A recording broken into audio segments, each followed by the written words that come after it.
Drăiți, astăzi suntem în 28 aprilie. N-am mai trecut, adică de fapt am trecut pe la țară, dar n-am mai avut timp să mai fac vreun filmuleț, ceva de genul. Mi s-a părut că totul este în regulă până în momentul ăsta. În urma tratamentelor, înainte să dau drumul la filmul ăsta, am dat o privire așa în focus pe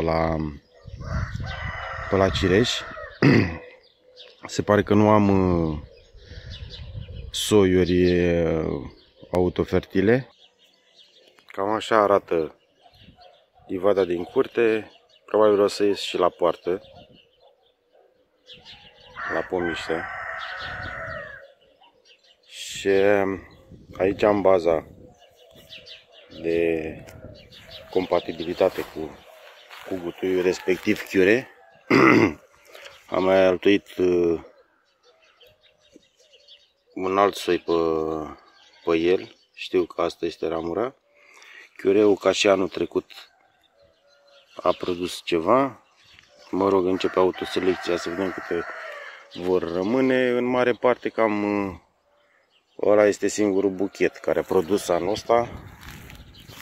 Oricum eu am nevoie, și mă repet, pentru incompatibilitatea părului la gutui. La mine în zonă nu am port altui pentru păr și păr sălbatic, nu o să pun niciodată. O să-l folosesc chiureu. Simplu. Aici am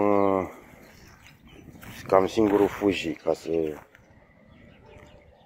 dacă pot să spun așa, singurul fuji pur. Tot așa l-am păstrat, să știu sigur că ăsta este fuji de sus până în jos. Și în partea asta la altă am o combinație de mai multe soiuri.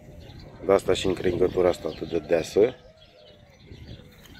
Până nu o să producă, în afară de vârf, pe partea asta, nu am de unde să știu ce soiuri am exact. Anul ăsta mi-a intrat pe rod și mărul ăsta. Anul trecut a făcut 2 mere. Părea că nu are semințe. La maturitate chiar nu semințe. Acum o să facă mai mulți, din ce văd. Mai multe mere. Aici este un golden de la răpănos.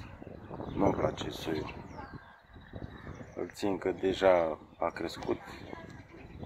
Să vedem despre ce e vorba și anul ăsta în el. Așa, caisul este super compromis. Aici trebuia să fie munguri de rod. Am înghețat. Am mai rămas una, două. Dar să le caut pe asta. Când o să găsesc, o să dau zoom-ul pe. Când o să găsesc, că nu prea găsesc. Parcă am văzut una în el. Asta e singur. Și persicul în același timp cu caisul și se pare că s-a dezvoltat mult mai tare caisul.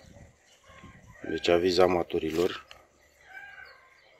Au 4 ani împreună și cam asta jos acolo e persic.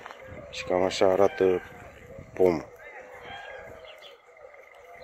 Deci, în concluzie, nu prea poți să pui persic odată cu caisul. Mai bine pui mai multe soiuri de persic. Cred că am și supraaltuit pe el mai multe soiuri. Uite aici, dacă nu desfăceam acum, să strangula pomul.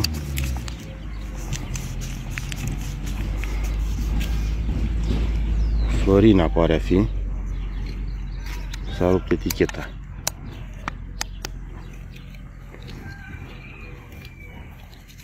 Deci să țin minte că asta ar fi baza Florina și pe ce am supraaltuit aici.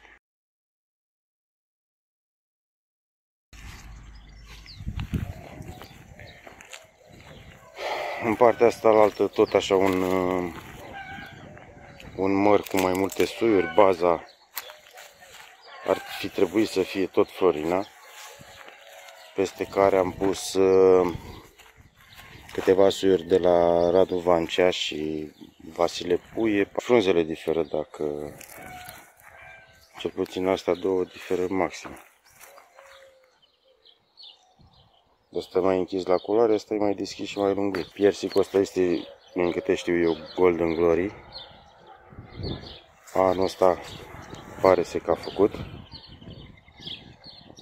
ceva. S-a dezvoltat destul de greu în Corcoduș. Nu, e în GF. E altuit în GF ăsta. Un alt pom de florină, de fapt. Soiul același.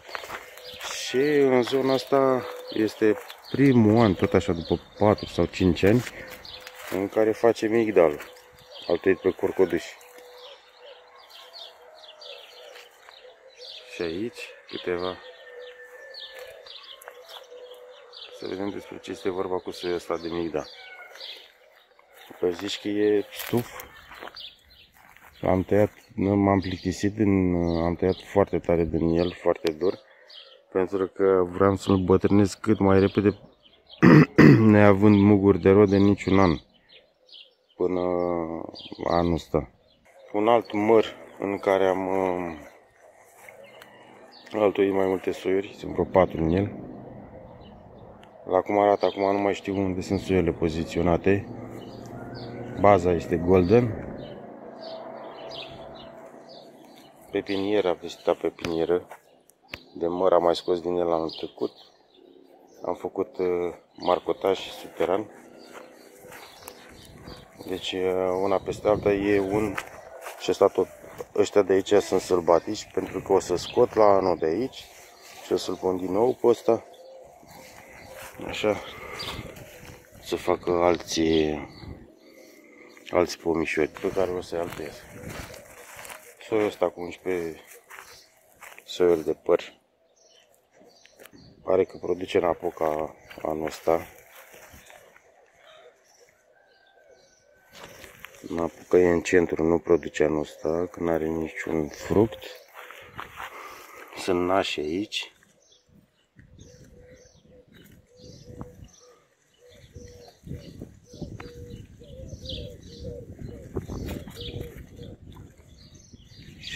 Parcă să zic că am mai văzut ceva. Și ăsta. Ia să vedem ce este. Măicuța. Și produce măicuța. Caisul ăsta rareș. Deci cât de extra timpuriu este. El a mai rămas și ceva fructe pe vârfuri aici unde ar fi trebuit să tai. Și n-am mai apucat.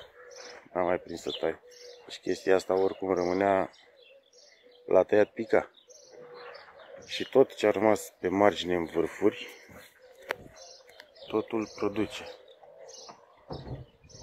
Dacă aș fi intrat la tăiat, n-ar mai fi rămas. Pe centru nu are nimic. Aici ar fi trebuit la fel să producă ceva.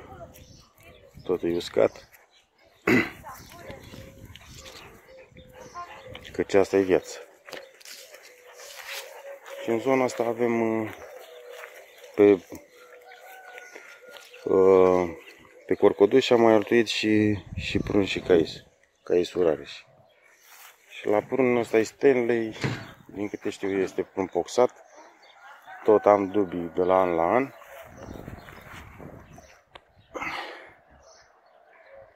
În partea asta se pare că am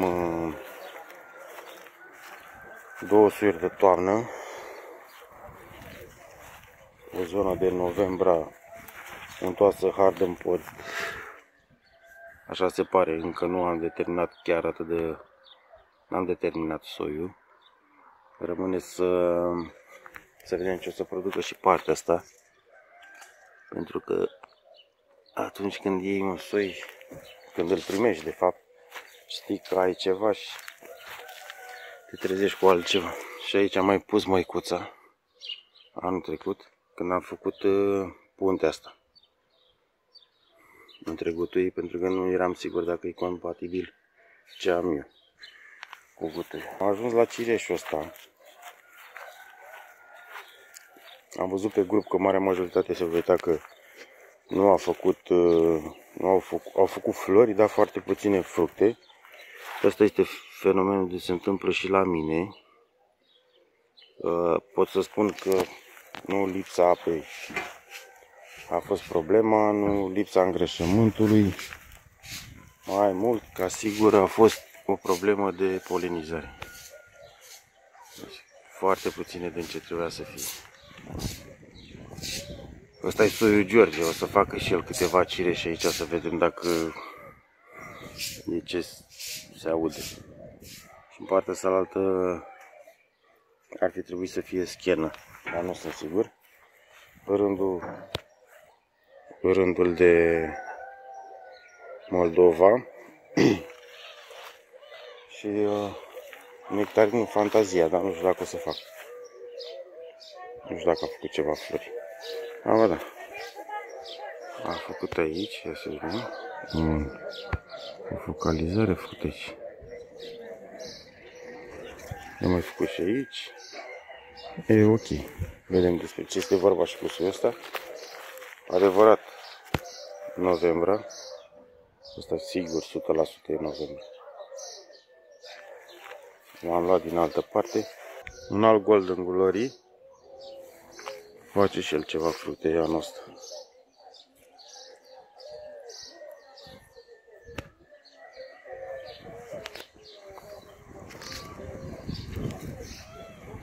Câteva. Celălalt soi de cireș. Aici un buchet în care n-a rămas nimic. Au rămas foarte puțin. Asta e praf. Bine, nu ne grăbim aici.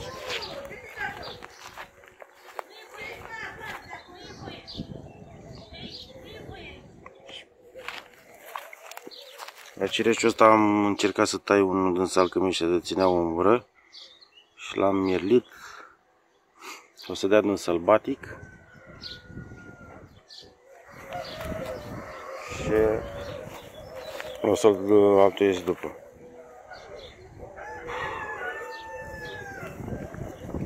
Un alt piersic, tot Golden Glory se pare că e.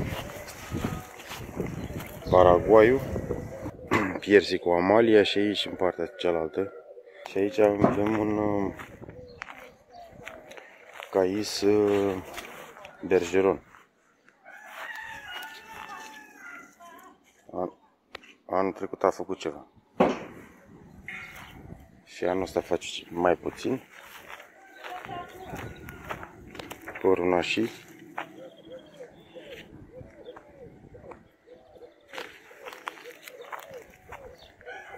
Pe astea am observat că oricât le rări, tot așa rămân. N-au nicio treabă. Tot micuțe. Aici avem o carență de fiertință, cred. E vorba de moșmon. Aici avem gutui Berenski. Aici gutui Constantinopol. Și uite și câteva flori de moșmon. Săptămâna trecută nu erau. Și face și moșmonul câteva flori. Aici am altuit în primăvara asta măr Fuji pentru Nanu. În partea asta altă prins deja este piersic nectarin plat Spania. La fel mărul Fuji. Aici se vede că e rost de păsările astea periculoase. Și nu le mai dau posibilitatea de a ciopi muguri ăștia. Atunci când văd muguri care încep să se dezvolte pe trunchi, se apucă de el și scorozește coaja până să uscă pomul. Și de asta am și altuit la un nivel destul de mare. Nu obișnuiesc să fac eu chestia asta. Dar câteodată trebuie să atingi la jumătate de metru ca să nu ajungă pasărea. Aici să le dau eu jos să fiu sigur. A plecat ceva persicul ăsta, nectarinul. Și nectarina am pus și aici. Mi se pare că ele deja au făcut curat. Bine că n-au mai velit scoarța asta.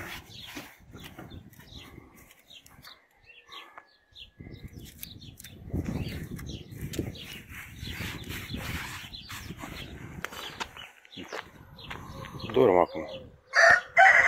Bagă sunt.